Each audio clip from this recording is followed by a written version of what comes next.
Welcome to the April 21st edition of the PFF Forecast. This is a fantastic episode. We were originally going to have Evan Silva on. We rescheduled that to Sunday, and that means we got to improvise a little bit. So we're going to do a couple of really fun things. We've got an update on the Justin Fields Syndicate roller coaster. My God, I'll tell the Syndicoaster. The Syndicoaster. We're going to do, there's a bunch of draft props movement. We're going to talk about draft props, where that changes some of the predictions in the top 10. And then our final What We Would Do mock is coming out on Monday. So live, right here, right now, we are going to get through probably the top 10. We're going to talk about likely trades, and it's going to be awesome. Let's rock.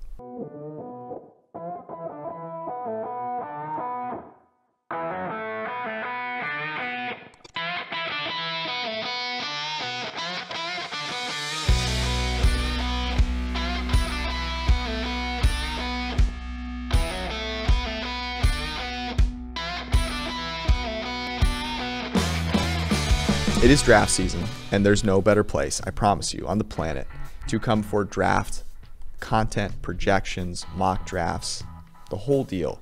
The PFF NFL Draft Guide is an absolute treasure trove. It's like the Bible for the draft. You can get it for 30% off right now. It comes with a PFF Edge subscription, and use the promo code DRAFT30 at checkout. Get 30% off. That means you pay $28 for an Edge subscription for the whole year. You'll get the draft guide next year. You'll get all the fantasy content and rankings, all the premium content through the entirety of next season. It's a phenomenal deal. So go make it happen. And then have your draft guide open. Come check us out for the PFF Draft Show. It is live. It tees off 7 p.m. Eastern on PFF.com. On PFF.com, we will have a live picked tracker. Picks will be coming in before you see them on any other channel. We're going to have highlights. It's going to be me, Eric, Chris, Mike Renner. Darius Butler is flying in from his Tampa resort, which is what it appears he lives on because he's always at the beach. He's going to be here in Cincinnati. The whole crew is going to be here. It's going to be a lot of fun. We'll do round 1, of course, on Thursday, April 29th, starting at 7 p.m. We'll have rounds 2 and 3 on Friday at 6 p.m. Saturday, we're doing a really cool, during the round, talking about what happened, rounds 1 through 3. That kicks off at 11 a.m. And Sunday, a draft recap at noon. You'll get it all at pff.com. And now we can start the podcast. Notice, Eric, that I didn't give an update of my, didn't promise an update of the quad. The thigh update is not coming. It looked like you biked here today. I did. You Recovery. are tough. Strong. Mm-hmm. Yeah. There's no injury anymore. We're moving on. Right. There's also no line movement in the Syndicate world either. I see, exactly. So I say that to say this is the same attitude that I am taking towards the Justin Fields bet that we've made. Okay. People are losing their minds on Twitter. So to recap for people that haven't followed the lines super closely, was it 2 weeks ago? You and I sat at this very table. Less than it was a week ago Sunday, so 10 days. Okay, 10 days ago. So we weren't even not even long enough to be immunized from the coronavirus. That's right. Justin Fields was plus 250. You and I went all in. After the episode, before it had even launched, you drove to the great state of Indiana in order to place a sizable investment. Okay, it's plus 250. We're feeling really good about it. He has his second pro day. This thing plummets. It plummeted even before. It was probably where it started. Yeah. It started. So it went, let me see if I get this right. So it was 250, and then it started creeping out to 200, plus 180. And then the pro day moved him into favorite territory. Being the favorite, that's right. Because you had the video, you saw Kyle Shanahan smiling, looking at him. He's fantastic. He did really well. So at that point, what was your mental state like with respect to the Syndicate? Good, but I do remember us on the last show talking about how we bet it at minus 125, and both of us said no, because we do respect the uncertainty in the marketplace. We do, I do think that there's a decent chance that Mac Jones gets selected here, as much as it would suck for if you're a 49ers fan. For me. But I don't feel all that much different than I feel now. Here's why. Okay, well, hold on. We got to keep going. So that was after the pro day. Okay. Okay, he's now the favorite. Justin Fields the favorite. I'll tell you where I was at. This is where my head was at. My head was, why didn't we invest 5x right. what we invested? Which is probably a good thing now. So now, yes. Now the tables have turned a little bit more, probably off of the back of some more mock drafts from people who are insiders. I know Schrager is one of them, who had Mac Jones at 3. People are claiming, look, that they're talking to people who supposedly know things. The Niners are 90% in, I've heard, on Mac Jones, a bunch of stuff. So now Mac Jones is minus 150. He was minus 305 back when the Syndicate started. Justin Fields is back to plus money. He's plus 160. And Trey Lance is plus 350, was plus 400. So I say all this to say, like, are we now going to change the name to the Fields Lance Syndicate? The not Mac Jones Syndicate. The anyone but Mac Syndicate. Well, here's an interesting thing. I wonder, this has just been put up on a different sports book. One we won't name. The 4th overall pick, and that is Atlanta or others. Kyle Pitts minus 140. Okay. Justin Fields plus 175. Trey Lance plus 230. Mac Jones 15-1. Incredible. Penei Sewell 24-1. Incredible. And everything else after that doesn't matter. So this is where. And I said this on the podcast a while back, because remember when we were talking about Mac Jones to San Francisco, and I was like, well, Justin Fields has better odds to go first and second. And then there were compelling points by you. Up until recently, like, so when Austin and I did the stream, he was a bigger favorite to go in the top 5 than Mac Jones was, even though Jones was a bigger favorite to go 3. How is Justin Fields not the favorite to go 4 if Mac Jones is an absolute lock to go 3? And what I'll answer with is he's not an absolute lock to go 3, and that's why all the people that come out and say, like, our stance is this is far flatter than everybody thinks it is. So if the best player of the 3 is being offered at 2.5 to 1, you take it. Everybody else who is galaxy braining themselves. It's a lock. It's a lock. It's a lock. And it's like, they're not taking Justin Fields here. And it's like, no, like, that's where you profit in this situation. You profit off of the uncertainty that many people are consolidating into faux certainty. I look at this number 4 overall pick, and granted, like, if I'm Atlanta and I can't trade and Justin Fields is the pick at 3, I'm taking Pitts. So I understand why he's the favorite. But at minus 140, you're telling me that if Mac Jones goes 3rd, Atlanta or another team is taking Justin Fields is the 4. pick. I am sorry, but the hatred towards Justin Fields is fucking absurd. Okay, let me take you through this, and I apologize for the swearing. I know that some people don't like it. I apologize. But it riles me up. It's really infuriating. I want to talk about something that I've heard now over the past, like, 2 days of Mac Jones hype. And it's the Kyle Shanahan is special. And so if he wants a quarterback that all he will do is stand in the pocket with 2 good tackles and make the decisions that are right and throw to the people that Kyle Shanahan gets open, then I agree with the decision. I'm not saying I do. I'm saying this is what people are saying. Yeah. You're fucking high if that is your reasoning for why you would take Mac Jones. If your reasoning is because Kyle Shanahan is a better coach than everyone else, he can take the worst player and it's the right pick, you're an idiot. Well, especially because they can't. So, like, the analogy isn't even, like, all the other analogies we've made are actually not even close to being analogous. Like, if I say, look, if you gave me $1 million and I went into a car parking lot and I said, I'm a good enough driver to make a Saab work, okay? I'm taking $900,000 plus $50,000, and I'm going to spend it on something else after I buy my Saab, right?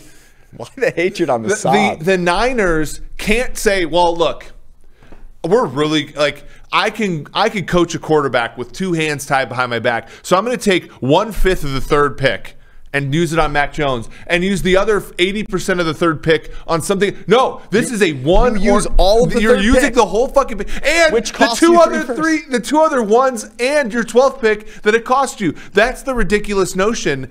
If they do this, it is, and again, I like Mac Jones as a prospect. I would not be offended if he was like the 6th pick in the draft. I just think Justin Fields and Trey Lance are the guy you trade up for. They're the top end kind of guys, and Mac Jones is the guy that if you get him at 12, I'm clapping my hands. Much like we clapped our hands for Deshaun Watson at 12, Patrick Mahomes at 10, even by the way, Dwayne Haskins at 15, because it was still a good value despite the outcome. When you trade up, it's why, and our Silva's coming on with us on Sunday. He did an entire podcast about how stupid the Bears were to trade up, get Trubisky. It's like when you trade up, the scrutiny on that pick is immense. And I don't believe that a guy who has tasted victory in the Super Bowl twice, once with an elite quarterback who's not one of the top 5 quarterbacks in the NFL, and one with an okay quarterback, is going to say, yeah, Mac Jones is good enough. Like, I just need more of the same. Yeah, that's what what blows my mind is the idea that Kyle Shanahan is sitting there like all the idiots on TV and going, yeah, you know what? What I need to do is replicate the same quarterback play that I've had that has gotten me close. That's stupid. And to think that because he's a better – I hope that my opinion of Kyle Shanahan does not change dramatically because of this pick, because I think he's – the most arrogant and confident play caller and scheme designer in the NFL, and it's deserved. He's amazing. Yeah. I don't think that he is arrogant or overconfident in terms of this situation of drafting, in the sense that, like, I would legitimately take a player that just executes. I don't want anyone that has an X factor. I don't want a guy that has top 5 potential. I want a guy that's actually not there. Like, that would blow my mind. But here's a question that I'll come back to, because I've said this over and over when I've been on various shows and stuff this week. The John Lynch thing. Like, Shanahan had to beg John Lynch to draft that Joe Williams guy in round 4. Mm-hmm. Every single person who's, whether it's been a private DM or his messages, like, has said the older Shanahan is the one that's, you know, that is the quote leak, and I it's probably not, right? Like, but if that's what they're going off of, this isn't Kyle's decision, right? Like, it's John Lynch's decision, right? Like, John Lynch has been in charge of. He's also in charge of the personnel. So, wait, are you saying that Mike Shanahan is the reason people think Mac Jones is going? Not Mac Jones. But, like, I've heard, so the rumors that I've heard on the Lance side are like you know, sort of off, you know, one-off messages that people are taking. Again, all of these sources. For example, that Lynch and Shanahan had dinner with his parents. Yeah. That's one I've heard. Yeah, as well. all of these things, for one, don't make any sense when you sort of add it all up. But they're what people are using to bet into these numbers. And what I don't get is, like, John Lynch is the one making this decision with Kyle in mind. Like, so, like, to me, like, and again, this doesn't mean Justin Fields is the pick. What it means is it's not such that somebody should be a minus 305 favorite, or one where even Trey Lance should be all that much more than plus 250, by the way. I think the Trey Lance syndicate feels right to me. This is personally how I would rank them: Fields, Lance, and then Jones. But if you're thinking about it, I'm gonna give you an analogy here. So Kyle Shanahan and John Lynch are currently dating Jimmy Garoppolo. Okay, they're in a relationship with Jimmy G. And you're looking around, you're saying, you know what? Not sure that I'm satisfied with where we're at right now. And you go, you know what? I'm gonna risk it all. You don't risk it all for a girl that looks just like Jimmy G. You risk it all for a fucking supermodel. Now, she might be crazy, okay? You got to take a little bit of a chance there, though, okay? And you do your due diligence. You try and find out, is she somewhat normal? You know, let me look at some past history. I'll watch some film. I'll get to know her a little bit. We might go out to dinner, okay? and now I'm ready to risk it all. But you aren't risking it all on the same chick. I don't think so. I mean, but the thing that tilts me the most about this, we bet enough, but not enough to be heartbroken if we lost, right? Like, I'm fine if this bet loses. What tilts I'm not. You know why? It won't be about the money. It'll be about what happens to my team. Yeah. But like, I'm tilted by the cocksuredness that folks have about the Mac Jones thing. Like, if you mock Mac Jones to the 49ers, like, explain to me. But are unwilling to mock him to any other team. Like, are you legitimately telling me right now that the San Francisco 49ers, because Kyle Shanahan is so good as a coach, that it makes Mac Jones a better prospect for them than Justin Fields? You are delusional. That's the thing. Like, that's the piece people forget. How pissed are the Falcons? We're ranting at this point, by the way. If the Niners take Justin Fields, how disappointed are the Falcons? I would say they should be pretty disappointed. Yes. I think the Falcons are in a unique spot where if Mac Jones goes to the Niners, this is a windfall for the Falcons, because either they're getting an incredible trade up, I would assume, or they're taking Justin Fields, and you don't get Justin Fields at pick 4.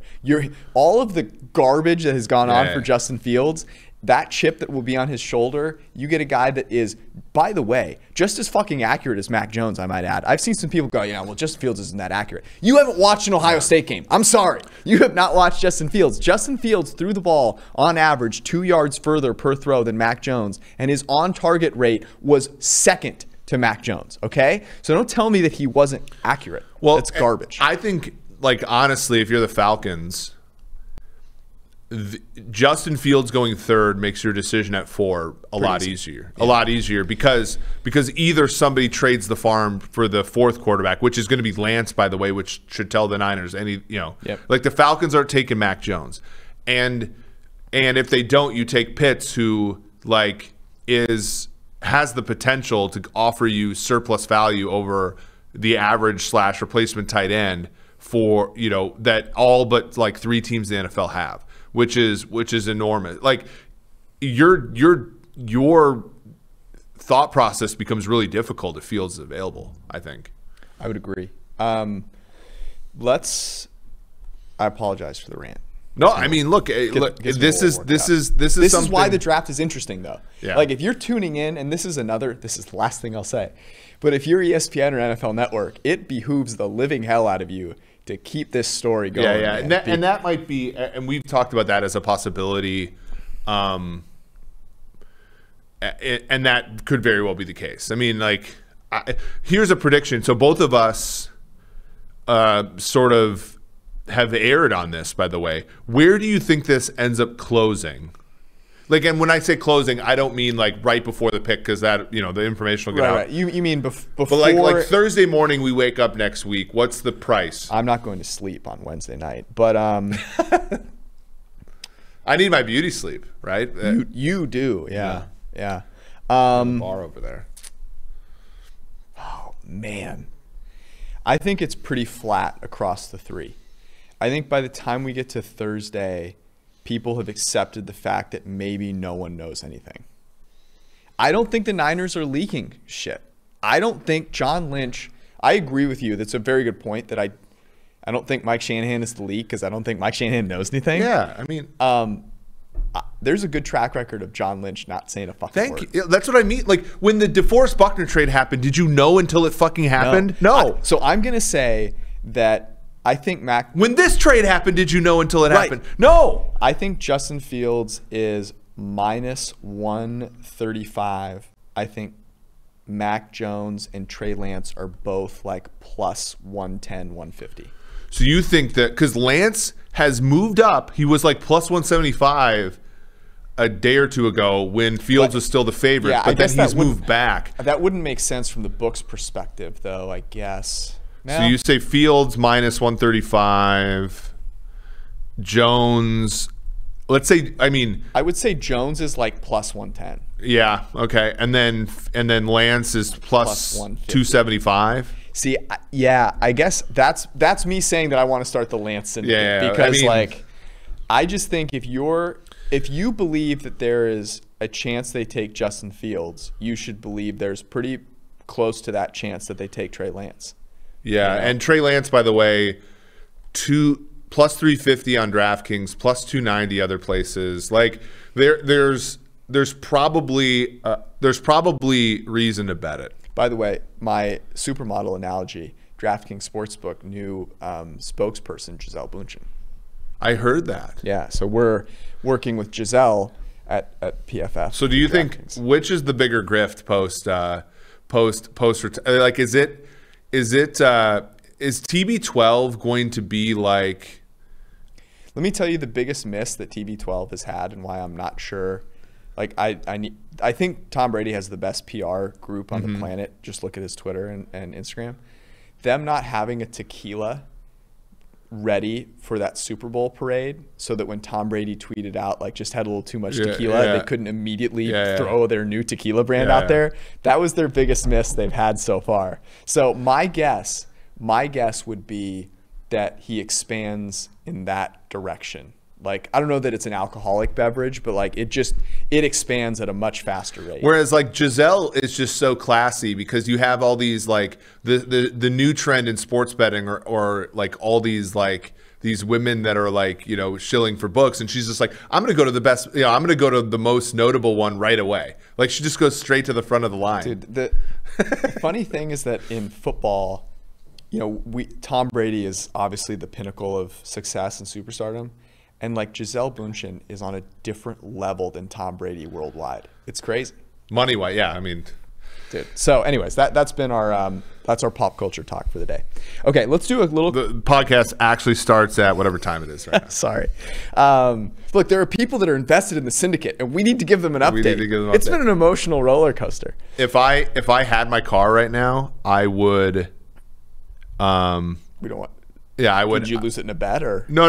Like I Ubered here. By the way, Justin Fields under 3.5. This might be what you want to bet. Plus 184 at a book I just noticed here. That's a good one. Lance under 6.5 minus 144. So there are some interesting ones here. Like I've hedged a little bit with some Lance, but not exactly Lance at 3. I've hedged with under and some Lance before Fields.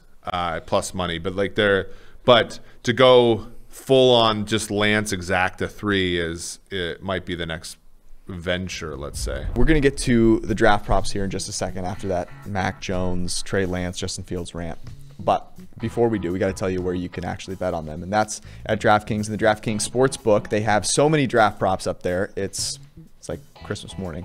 But they also have an opportunity for you to get some money in your bank account, and that's betting on Masvidal Usman this weekend. If you bet $5 on either fighter and they win, you will get paid out $130. It's pretty good odds. So take your shot, $5, use promo code PFF when you sign up to get that offer, and then take that $130 before the draft and spread it around on some props. It'll be a lot of fun. If you're not into MMA, it's okay. They've got everything: basketball, hockey, obviously the draft props, NFL futures. So go to DraftKings Sportsbook, download the app, use promo code PFF when you sign up, bet those $5 on either fighter, win that $130. It is a limited time offer, obviously, so you better go make it happen. You must be 21 or older, New Jersey, West Virginia, Pennsylvania only. It's for new customers. Restrictions apply. See DraftKings.com/sportsbook for details. If you have a gambling problem, call 1-800-GAMBLER. Also, it is never too early to start drafting best ball. And Underdog Fantasy, I must say, is probably the best place to do it. If you like fantasy football, you're going to like it way more when you get to play best ball drafts for money. So go to Underdog Fantasy, download the app. The app is pretty sweet. And if you use the promo code PFF, you will get a free Edge annual subscription. That gets you a draft guide. And all you have to do is deposit $10 at Underdog Fantasy. Get a free NFL draft guide. So go make it happen. Use promo code PFF at the Underdog Fantasy app. And now, it's time for some draft props. Let's talk about a few of these draft props really quickly. There's some top 5 and top 10 odds on DraftKings Sportsbook right now. So top 5, is there anyone that piques your interest? I don't know that there are for me, but I'm curious about your stance. Top 5. I mean, so this is different than when Austin and I were discussing it on the Periscope. Sewell was plus 110. Now he's minus 125. I think that's probably fair. Plus 110 was a nice get if you got it during our stream. Fields minus 200 just seems like a lock to me. I don't know. Like, how does Fields fall out of the top 10 or out of the top 5? You would have to believe the consensus in the league is that, like, what teams in the league look for. I mean, is it the epilepsy thing? Is it the bull? Is it that bullshit? Stop. If that's it, man, holy Jesus. There's a team. The nice thing about this for Justin Fields, and the reason that I am not more mad than I currently am, is that he's going to get an opportunity if, teams pass on him to maybe go to a really great situation with a huge chip on his shoulder and just fuck the league up. I mean, these ones have humongous hold, which is why I don't see. But the one that we did talk about. Look, Justin Fields has epilepsy, and Mac Jones likes to drink and drive. Which one would you rather have? Yeah, the one that we bet the other day that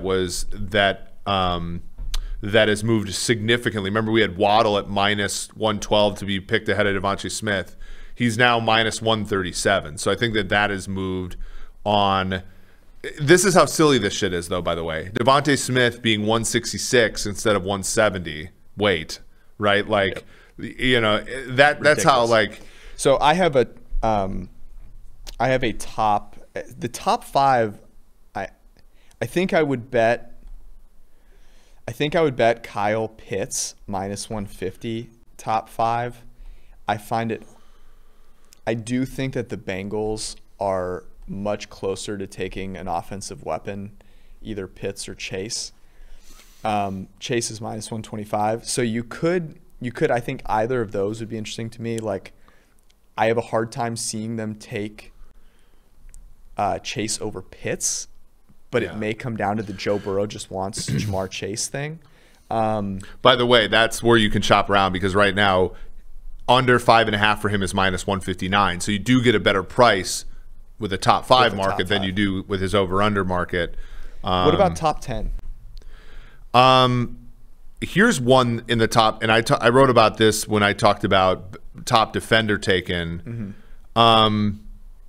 One that I like Parsons plus 110. There's going to be some team that tries to be freaking tough. The Detroit Lions? Yeah, and take a linebacker at 7. Because with Surtain at minus 200, I don't think you're getting good value there. You might as well just bet him to be the first defender taken. I like Parsons a lot. But Parsons at 110. But the thing is so if you look at pick by position, so you look at defense, Parsons is plus 300 to be the first defender taken. So that's probably even just a better bet anyway. Because if he goes 7 to Detroit, you probably win first defender. Surtain minus 125 to be the first defender. That's a better bet than Surtain minus 200 be a top 10. I think you shop around there, you get a better number. Najee Harris, 16-1. Well, I did make a Najee Harris bet. I have a Najee Harris under 29.5, 30.5. And if you look, there's another book that has him under 28. You got 30.5. Mm-hmm. That's noteworthy. The Buffalo Bills. Because the Bills are sitting at 30. So I wanted to talk about some of the draft position. By the way, to close out the top 10, I like Micah Parsons plus 110. I also like Rashawn Slater minus 150.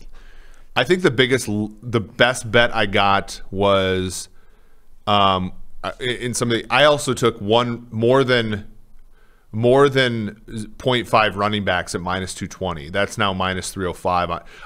If you look at the markets, Harris, when you look at FanDuel, is 28.5 even, and Etienne is 32.5, a little bit shaded towards the over. Okay, so Etienne on DraftKings is 34.5. Under is minus 112, and that is one that I like a lot. Because some dumb team is going to pick him first pick. I also think that he is I would take him. So first off, we've talked to this already. I would take Javonte Williams before either of these two guys, but I would certainly take Travis Etienne ahead of Najee Harris. Najee Harris ran behind a phenomenal offensive line. I'm not saying he's bad or anything. I'm just saying how I would rank them. And you look at the Steelers are a prime candidate, And the Bills, interestingly, so I want to ask you this. If the Bills take a running back here, remember we did our smartest organizations? Yeah. Like what would that do for you? Because I think it would be religion altering, I would say. Yeah. I mean, I think it has the potential to move the Browns into number 1 in my smartest NFL teams. Old Browns and new Browns are both my top 2. Ravens and Browns are 1, 2 for me. I think Buffalo's 3.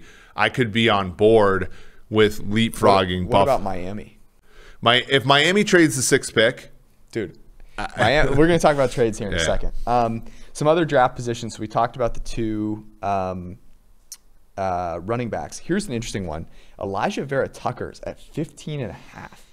And that's moved down since earlier this week. Yeah. So people love him. So 15.5. So the Patriots are sitting there at 15, which I do think is interesting given what their moves have been this offseason, right? If they're going like 2 tight end, we need a great offensive line, we're going to run the shit out of the ball kind of deal. That could be it. But you look at these other teams and you go, okay, the top 10, maybe top 12. Like, do you think the Eagles would take him? Maybe. You then look at 13. I don't see him going to the Chargers. Are your Vikings looking for an interior offensive lineman at 14? Like, I think some team trades up for him. Really? Yeah. Like I think so you're going to get under. Here's the thing. Here's the paradox in this draft. There are a lot of offensive linemen, but there are 2 tiers in the first round that I believe make teams trade up for them. So I think it's Sewell, Slater, Darashaw, Tucker. I think the bottom 3 of those guys, there's even a chance that if Sewell falls, like the Chargers trade up for him and pair him with Justin Herbert, right? They've been like actively talking about this. I think Darashaw I have a good projection on him. Vera Tucker, teams love him. I think there's going to be a trade up, and then there's going to be like a 5-pick window where like, okay, now we get to like the other guys. And then there's the second round where there's like a dearth every single year. Like, I think that's going to be I do think there's going to be a run on offensive lineman from pick like 8 until 15 or so. And it might not be the teams that are sitting there. It might be like a trade back with every team but the Giants because they don't trade back. Here's one other one that I thought was interesting was Trayvon Moehrig, who is our top safety. And I think is, drastic favorite to be the first safety taken. Pretty widely the top safety. Minus 400. We sort of always see safety value. It's depressed throughout the league. We just did an all-analyst mock draft that comes out, not for like another week, but giving you some inside information here. And he lasted a while. Like I was drafting for the Bills, and I almost took him at 30. I ultimately did not, and kind of regretted it because I thought he was the best player and like, who cares if you play 3 safeties kind of thing. Mm-hmm. But I kind of think over 26.5, like I just feel like teams are going to not see the value in spending a first-round pick on a safety. Yeah, I mean, it's just a position where scarcity is not that prevalent, right? So then you get suppressed markets there. The bet that you might want to make then, by the way, if you look at, first round totals, safeties under 0.5 is 190. Like you might want to take the under on that. I think it's less likely that a safety's taken in round 1 than a running back. I agree. Sad state of affairs, but you do hate to see it. There are 2. Which, by the way, a derivative of that, by the way, is also 18.5 offensive players, overs plus 101. If you're of that belief that running back might go, you should take the over. But a defender like safety won't, go for that. By the way, Justin Fields to the Falcons plus 300. Trey Lance to the Broncos. Trey Lance to the Niners is we already talked about this, plus 350, but to the Patriots plus 400. They're the 3rd most likely team to draft Trey Lance. I think that is interesting. That is noteworthy. I believe they'd have to trade up for it. I would say, and so let's go ahead and start talking about this. Some of the likely trades. One that I was thinking about was, okay, Flores in Miami, former Patriot. Could the Patriots and the Dolphins get something done where the Patriots get up to 6, draft Trey Lance, the Dolphins move back, they keep acquiring all this draft capital. Maybe they have enough to move back up a few spots if they want to. That's one that makes some sense to me. I do think that the Trey Lance to New England thing makes sense, not just because Palazzolo likes it. Do you think that the Dolphins are going to play nice with them, though? I think it's one of those things where it's not about playing nice, like Dimitrov said. Thomas Dimitrov was on our podcast a couple weeks ago, or a couple episodes ago. You should check it out. Where he was like, look, no one's trying to rip anyone off. It's all about, just like trying to make a fair deal. Now, I know they're like in the division, and, normally you wouldn't expect that to happen. Yeah. But I think because they have a relationship, they'll at least be able to get on the phone, and it could, works out for both parties, right? I don't know. I think that's one. So 1 and 2, I wanted to have this conversation with you. Are you willing to change the order 1 and 2? Because we had Lawrence 1 in our previous mock draft. We had Wilson 2. There wasn't a ton of conversation there between the two of us. Our mathematical projection is better for Wilson than it is Lawrence. And even after you adjust for draft position, which is negligible between the two at 1 and 2. I think I do trust the scouting community a certain amount, but if I think Wilson has, I think Wilson could be a special player, more special than Lawrence. Yeah,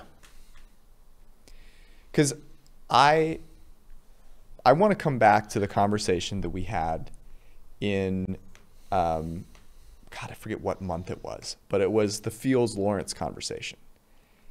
And we were both, I would take Justin Fields out of Trevor Lawrence. And I want to know what happened this year where we haven't even had that conversation. What do you think it was? Because I always like to think that we do a good job of not falling prey to narrative and leveraging the numbers that we have. That just feels wrong to me. Well, I think here's the thing. I think that I think Lawrence, this sounds weird, but I think Lawrence didn't have any very extremely notable games. Well, okay, for one, we have been anchored on this position that Trevor Lawrence is the player to have here for basically since January of 2019 that's been the thing, right? So it would have had to take like a significant amount to move us off of that. And last year we tiptoed around this idea that Fields could be better, right? Fields lost a highly contested game to Clemson. And Trevor Lawrence played a poor game against LSU's defense, which wasn't particularly good in the title game. That was the one hiccup. He had some interceptions at the beginning of the year. This past year, he never really had a game where you looked at that game and you're like, holy shit, he was bad. He only had one game with under 60% completion. He never had more than one interception in a game. And I think here's the kicker as well. He missed time with COVID. And when he missed time with COVID, they lost a game to a team that he later beat the shit out of later in the season.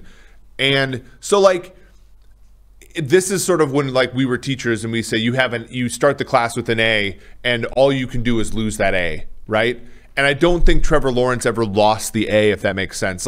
They lost a game. I think everybody looks at that title game in January of 20 and says, oh, Clemson lost that game because LSU's offense was just drilling people back then. And then and then this year, he didn't play against Ohio State. He was 33 of 48 for 400 yards, 8.3 yards an attempt, 2 touchdowns. He played statistically a fine game, and everybody's football's a team sport. So but then when you look at Fields, Fields legitimately had the Indiana game where they were 3 touchdown favorites. I believe got ahead by that much, and he threw 3 interceptions, and Indiana covered that spread. Michael Penix Jr. played better than him.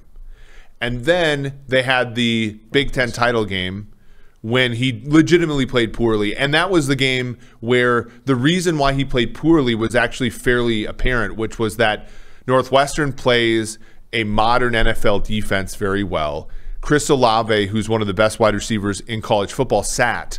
And so then the question was, okay, you perturb his system a little bit. How does he play? And he did play terribly. So then people are like, oh, he lost his A. And when that happened, like a week later, because of the way the bowls were so shrunk, Zach Wilson plays against UCF in the bowl game and absolutely shreds.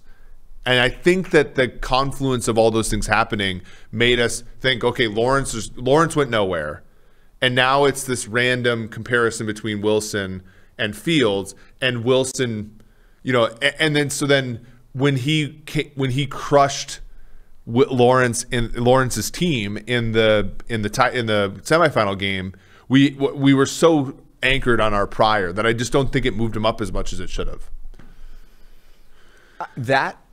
Was there a more impressive performance than what Fields did against Clemson in that game with broken ribs?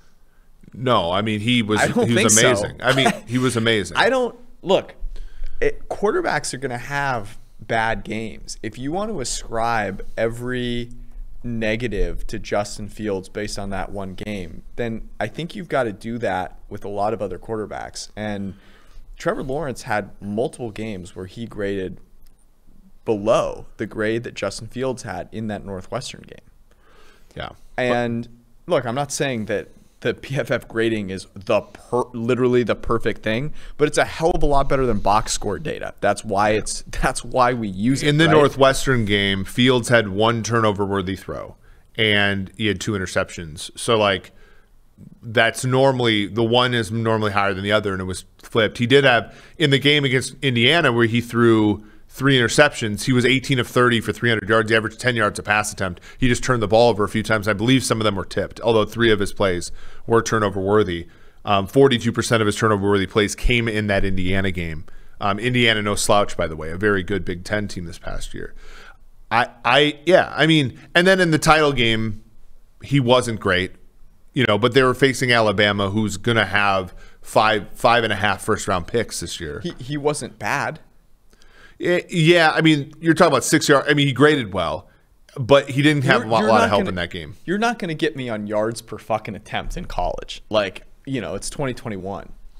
Yeah. No, I mean, look, but then I think that, I think a lot of things stunt us when we evaluate talent in that we also, I don't think he's as, what's the word? When I think of Zach Wilson, I think of I'm not going to use the word twitchy, but I think he's springy with the pass. A twitchy mind. That's That's Mac the new Jones one, by the way. was What are we describing. going to invent? What's the thing we're going to invent next week about how Mac Jones is good? Because we have a twitchy mind. I'm not an elastic waist.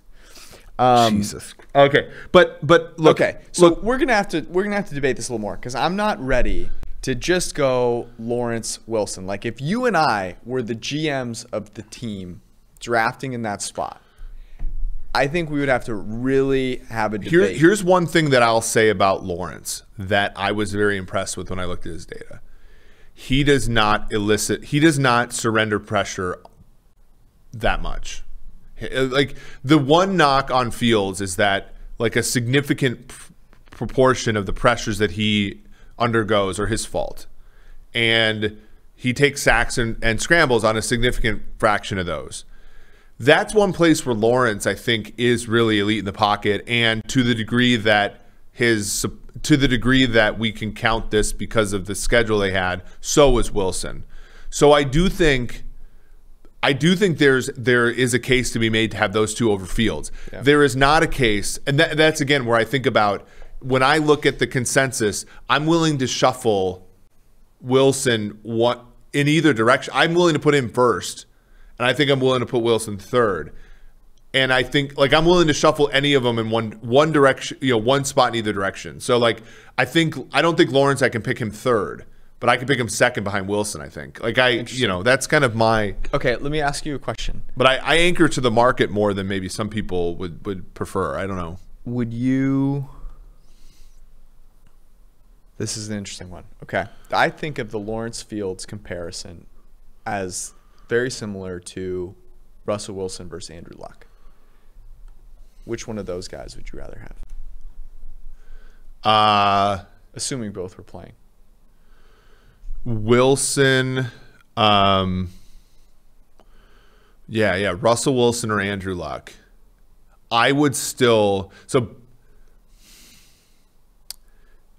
if Andrew Luck was healthy, I'd still take Luck. I'd still take Luck. I think I'm with you. And that to me. So I think Fields. It's hard for me to say Fields is like better than Russell Wilson. He's a far better athlete. But I think Sage made a great point about the way that he plays the game. Russell Wilson invites pressure on himself. He takes way too many fucking sacks. Throws a beautiful deep ball. He's incredibly accurate. He's a pretty good athlete. Fields is an elite athlete. And then the Luck Lawrence thing is really it's beautiful, right? Both of them get it. They read defenses. They can make any throw. They're the quintessential perfect quarterback. So I think that's the way that I would break it down. Okay, let's move on. Try and run through these kind of quickly here. Okay, so are we going Lawrence? We're going in some order. You'll have to read the article on Monday. Yeah. Wilson, Lawrence, Fields, top 3, which brings us to 4 with the Atlanta Falcons. Yep. So here's the thing: if I can't trade this pick, and I'm Atlanta, I take Pitts. I'm with you. But I try my dearest to trade this pick. So let's think about the teams that would be interested in trading. Okay, not Cincinnati, not Philadelphia. Not Cincinnati, not Miami. Yeah. Detroit could be, but I wouldn't. Detroit wouldn't. Detroit. But here's the thing with Detroit. Here's the interesting thing about Detroit. They have the capital because they got rid of Stafford. Like they would, and maybe they're going to use it next year. Maybe. I think this was like Darius and Lindsey Rhodes were on Twitter today talking about they're not good enough to take a quarterback. Like their argument was build. If you build it, the quarterback will come. I mean, I don't necessarily know if I agree with that. In that they're so bad that they're like not like one draft class away from like having a system that a quarterback can succeed in. What are the chances of them getting a better quarterback with next year's draft than Trey Lance? Yeah, I think that's dangerous thinking sometimes though because of where Burrow was last in 19, Wilson. But you're right. I mean, like right now, where it stands right now, it's Spencer Rattler, Howell from North Carolina. Maybe Brock Purdy, but Brock Purdy is like where Mac Jones was last year, for fuck's sake. So like, Detroit could use it, right? Because Detroit has capital that Atlanta could really use, right? Like Atlanta, my take on Atlanta is Atlanta, if they get a Randy Moss type player at 4, they can compete. If they get anything else, right? Like they're kind of where they always have been, where if you can pray that their defense holds up and their offense plays great and they can contend. Otherwise, there's not one player at 4 other than maybe Pitts or a quarterback that changes the complexion of their franchise. I just don't see it. I do think the separation between Pitts and Chase is interesting. And I don't disagree with it. Like I think Chase is the number 1 receiver, but I don't know that Pitts at least has the chance to be kind of a transcendent player in the way that Moss was transcendent. Now he's not Randy Moss, obviously, but that's I think, and I'm with you there. So let's say no team is moving up to 4 for Trey Lance. So we've got Kyle Pitts at 4. I'm with you there. Number 5 got Cincinnati here, and I'm curious to hear what you're going to do with Cincinnati. By the way, this changes our original mock. I'm more of the thinking now that if you want a wide receiver at 4, you should trade back because it's so flat between Chase, Waddle, Smith, probably that order. 5, I think. Okay, I want your opinion on this. So part of me says, so right now it sounds like Chase is the favorite here. Mm-hmm. Would you rather have, if you're the Bengals, I'm not talking about if you're a team with an elite quarterback, but you're the Bengals and there's still a lot of uncertainty surrounding Joe Burrow. Would you rather have Sewell and one of the secondary receivers at pick 37? Or would you rather have Chase and one of the secondary tackles at 37? This is a super interesting question. And this is the team that I think really should look to trade down. And the reason that I would look to trade down is that, as you said, it's pretty flat. And if I trade down, so let's say you trade down with Denver, for example. Let's say Denver needs to get in there to get Trey Lance. You're getting still a really good receiver or a really good tackle, depending on who's left, and you pick up another out with another one of those players. So no one is really talking about it, but if I were Cincinnati, I would be looking to solicit some phone calls. I think no one's talking about it because Duke Tobin, their GM, de facto GM, was basically like, we're not doing it. We're just going to do it. But he ain't doing it. But I'm saying that I would now. Because do you think the difference between Sewell and Slater is enough to forego the opportunity cost of trading? I don't. No, absolutely not. And I think it's what we talk about all the time, which is like your best asset in the draft is your humility. Now, they're going to sit there and they're going to take the player. So I have really struggled with this. I simply believe that, and the math will back this up, is that the average offensive tackle, the elite offensive tackle, the difference between the two in terms of what it does for your offensive line, we just talked about how much a quarterback has the impact on how much pressure is allowed to him, is not big enough for you to try and take the transcendent tackle. And they have Riley Reif, they have Jonah Williams. What they really don't have right now is a dynamic receiving core. They simply do not. Yeah, I think Higgins is like a Higgins is a nice number 3 option. Yeah, I mean Higgins can be like this is a blast from the past, but Higgins can be like a Jake Reed who will get you 1,000-yard seasons, but you never want him to be your one. I mean, look at the Tampa Bay Buccaneers wide receiving core this year. You know, like that's what it takes to But win. even if Higgins is Mike Evans, like I don't even think Mike that's Evans. Well, but if he is, I don't even think that's enough. Was it ever enough for Tampa? But I'm saying he's not. My point is that he's nowhere near Mike Evans. Let's be clear. Yeah, but I'm sort of trying to further your point. You're trying to make a comp. I'm saying that where is T. Higgins in the pecking order of the Tampa Bay Bucs wide receivers? Yeah. Well, 4th. Yeah, I'm more making the case that even if he becomes the best version of himself, it's still Mike Evans, who, while a tremendous player and probably could be a Hall of Famer one day, like that offense in Brady's first year is not doing what it's doing without Godwin, without Brown. I can't believe that you're saying that T. Higgins has Mike Evans in him somewhere. I like T. Higgins, but that's just Mike Evans is fine. I think it's a type. Like I think it's sort of but his ceiling is nowhere near that. Okay, well then we're going with Jamar Chase here with pick 5. Okay, 6. And to be perfectly clear, I don't have the greatest confidence that, as I do with Sewell being better than Slater, that Chase is necessarily better than everyone else. They should try to. I mean, and that's why I would trade down. The Bengals don't have enough. I don't think they have enough good players to really be just picking at 5. Because that's like the thing. If you draft a quarterback high and you still end up picking high the following year, you should be trading down to accumulate like. But my issue with Burrow is like, where has Burrow had the most success? He's had the most success in empty 5-man protection, and it's harder to scheme around a Jonah Williams that way. Now, Jonah Williams is a top 15 pick, so I'm speaking out of both sides of my mouth here, but that's where. So I said this to somebody the other day. If it's Mahomes, the answer is clear. It's Chase plus me at left tackle. If it's like Garoppolo, Burrow, somebody who has like less pocket awareness, you dare. Then I think Burrow has good. You don't think Burrow has good pocket awareness? I think his pocket awareness is uncertain at this point. Okay, I'm going to give him more pocket awareness credit than that. But you could also make the argument that where has he had the most success at LSU with Jamar Chase as one of his receivers and an offensive line that was way overrated. If you go, the offensive line did not produce the NFL players that the skill positions did, for sure. No, but again, the issue with Cincinnati might end up being that they just need a new person calling plays. Like ultimately, I think that this decision might elicit change. It might elicit change quickly. Joe Burrow said all the right things on the podcast with Chris. He's all in on Zach Taylor. He thinks they're going to be special. Good for him.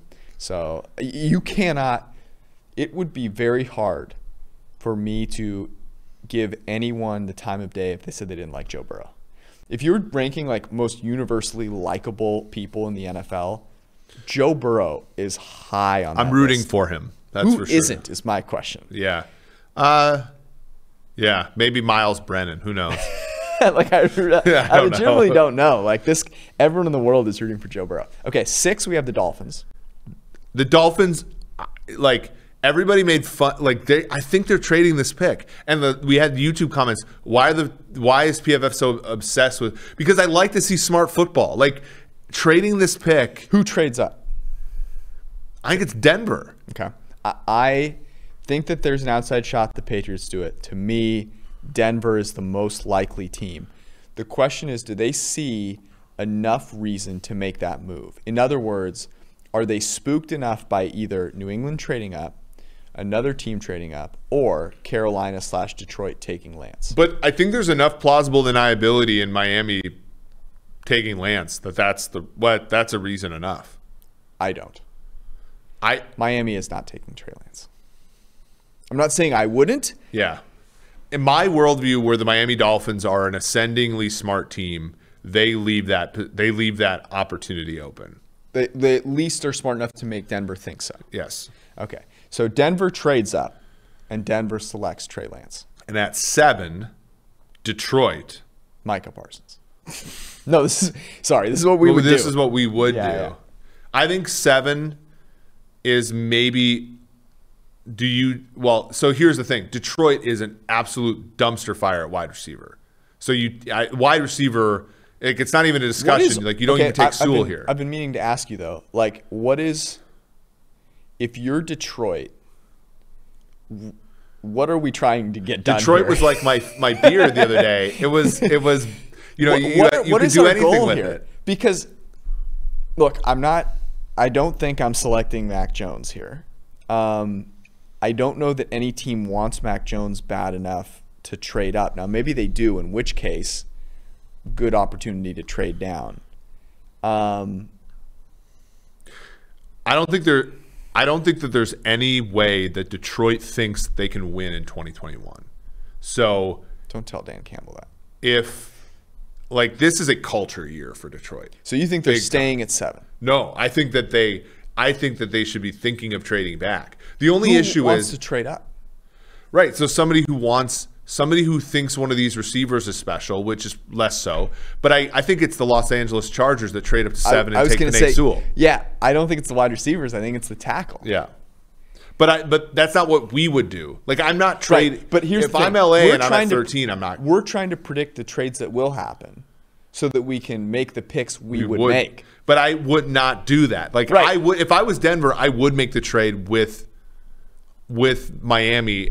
And if I was Miami, I'd certainly take the trade. Okay. But what I do think 7 and 8 are places where both Carolina and Detroit are not ready to contend this year. And one of those teams, Minnesota's another one, which absolutely needs a tackle because Kirk Cousins somehow is a grown adult but can't protect himself in the pocket. Stop. Or, the Chargers have been snake bitten by offensive line for years. I think those two teams would move up for that position. If you're Detroit though, you're so bad at wide receiver, you stay at this position, you stay at 7. No one wide receiver is making you a contender this year. I agree. But no one tackle ever does. But a tackle at that spot might be part of I still think it's Waddle here if I'm picking. You're taking Waddle. I'm taking Waddle. Man. I could see, I think there are situations where Jalen Waddle could be the rookie of the year, and there are situations where he looks like Henry freaking Ruggs.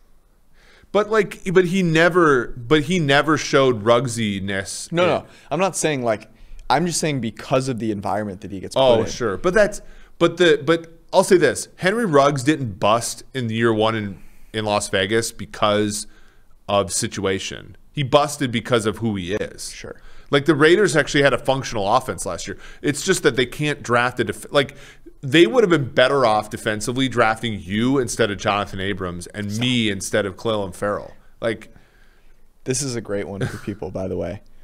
Trevor Lawrence will be the highest drafted Clemson player since Clelin Ferrell. I've been watching That's old a drafts. group that I want to be I've in. been watching old drafts on YouTube, and I gotta say they are hysterical. Dude, the draft is it's an absolutely incredible event.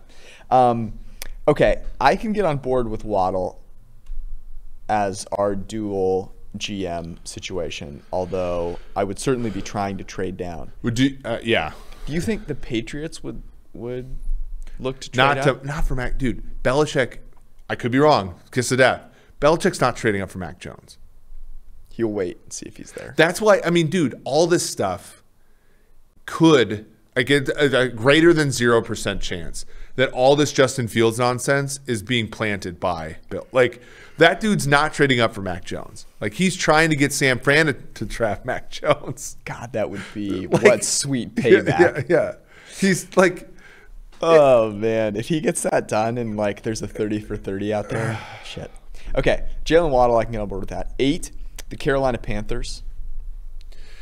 So Devontae Smith might not be the pick here. I don't think he is. Cameron Irving is not keeping them from taking Penei Sewell. No. But I'll say this: they lost James Bradbury. Surtain could be the pick here. The problem is so the Surtain's an okay pick here for the same reason Okudah was an okay pick for Detroit. Because Detroit wasn't picking Okudah to be the difference maker. They were picking him to be a part of the collective that ended up being good. And Okudah was garbage last year, but that doesn't really matter. If Okudah ends up being a good corner in 2 years from now, that'll be a successful pick because that defense will have grown out of the Patricia nonsense, right? Surtain doesn't have to be great for Carolina this year because Carolina's not going to be very good. But he can grow into being like a player that, as part of a useful defense. That's why I don't hate the pick there. Whereas at 10 to Dallas, like he's going to have to be like the expectations for him are going to be such that I think I would take Sewell here, as much as I value corners. But you have Anderson. You did lose Samuel, but you have Anderson. You have DJ Moore. I think both of those guys are better than the guys that Cincinnati have. To me, it's just a matter of especially paying one versus the other, like the rookie salary. I think you get more value out of you do get more value out of the tackle. Me checking the Mac Jones. Okay, we've been rambling on for a little bit, so you'll have to check out the mock draft on Monday when we actually figured out all. So we got 8 picks. We got through 8 picks. Had through 8 picks, and we talked about some trades, and we ranted about the Justin Fields stuff. And that was our show. We'll have Evan Silva on Sunday. We appreciate you guys hanging out. We love you. We'll talk to you soon. See ya.